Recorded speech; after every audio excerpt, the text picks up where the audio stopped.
Keluarga salah satu pasien Rumah Sakit Umum Daerah Nganjuk menuntut keadilan terkait dugaan meninggalnya seorang pasien yang tak lain adalah istrinya secara tidak wajar dalam perawatan pihak rumah sakit.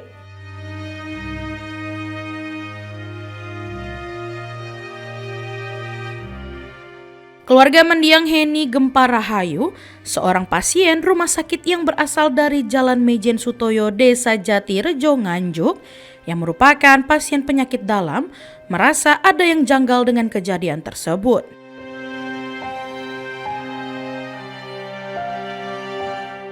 Hal ini diketahui saat keluarga memandikan jenazah Heni, di mana mereka mendapati adanya jahitan dari dada hingga bawah pusar yang tidak rapat, sehingga menganga dan memperlihatkan organ dalam.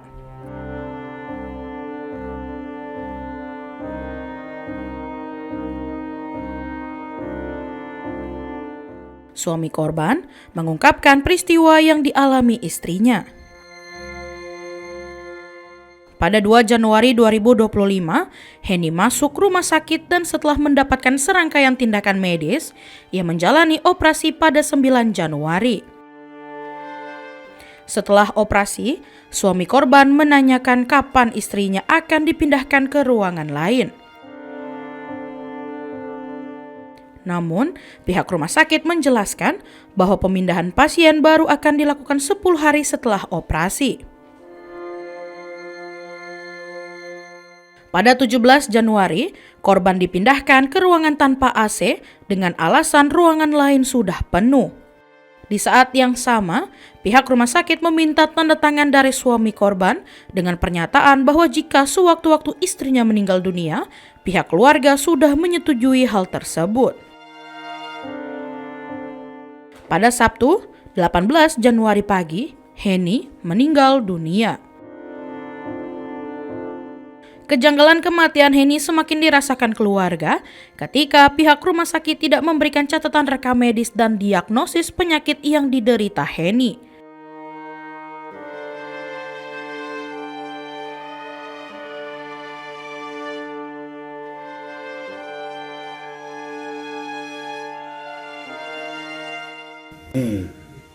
Istri saya itu sakit tanggal 2 malam, terus saya masuk tak bawa ke UGD.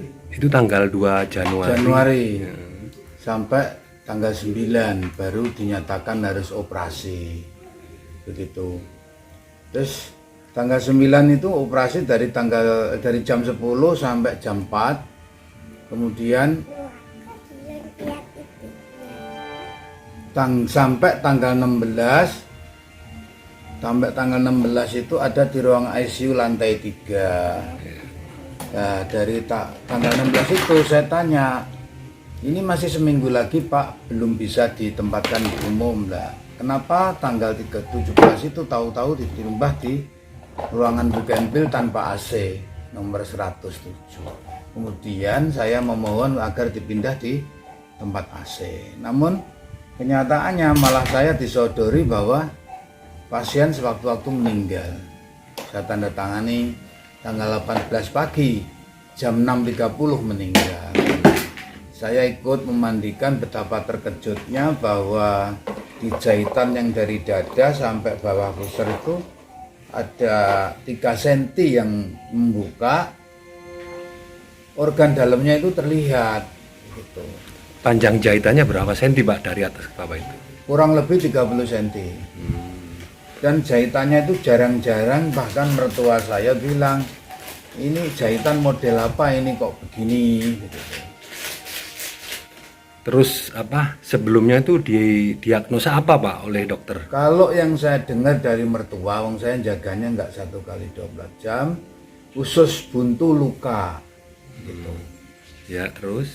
Ya, tapi kenyataannya kok seperti itu. Jadi setahu saya ya usus buntu luka aja. Jadi tidak ada. Akhirnya dibedah itu Pak ya. Terus waktu itu pernah Pak komunikasi mungkin rekam medisnya atau apanya itu? Ya, dari situlah kita mencoba mediasi rumah sakit dengan saya menanyakan rekam medis, tapi sampai detik ini kami belum diberikan. Begitu. Terus jenengan selaku suami Pak, apa Pak yang dilakukan dengan adanya dugaan kejanggalan ini Pak? Ya karena kami ini orang miskin, untuk menuntut keadilan. Karena Pak almarhum itu masih punya anak balita. Jadi yang saya nggak kuat itu, anak saya itu kalau malam ingin ketemu ibunya, nanti kalau sekolah saya harus diantar mama gitu. Jadi saya nggak sampai hati gitu loh Mas. Jadi saya itu menuntut itu aja. Sebenarnya istri saya itu kenapa kok bisa meninggal gitu loh, dengan cara gitu. Tujuan kita berobat ini kan untuk penyembuhan, agar sehat dan tidak malah menjadi meninggal. Begitu. Oh iya Pak, itu jenengan menduga bahwa itu usus buntu. Iya. Kalau pihak dokter sendiri? Dokter sendiri hanya mengatakan bahwa penyakit Bu ini itu langka. Ya langka itu apa saya nggak disebutkan.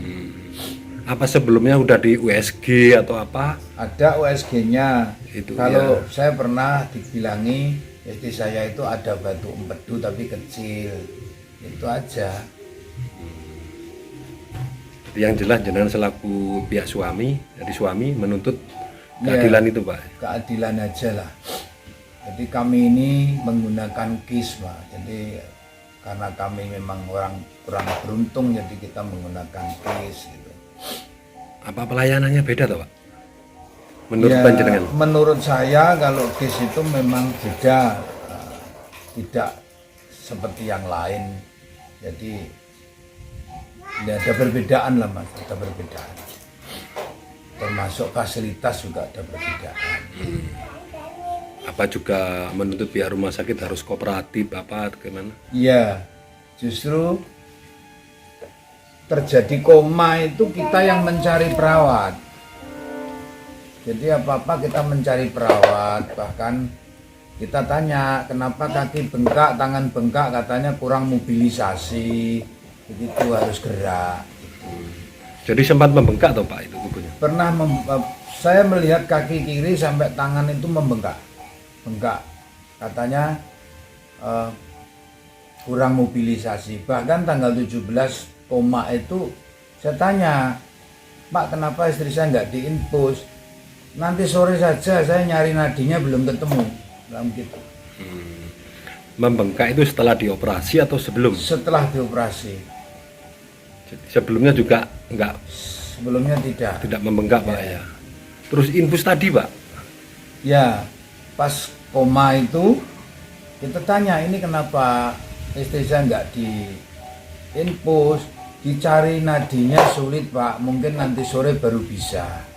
Itu sama perawat pria itu saya tanyakan gitu. Terus 18-nya meninggal itu.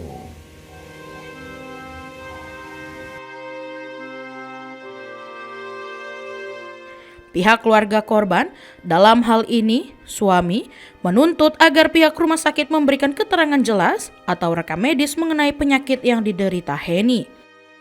Jika pihak rumah sakit tidak kooperatif, keluarga korban akan menempuh jalur hukum.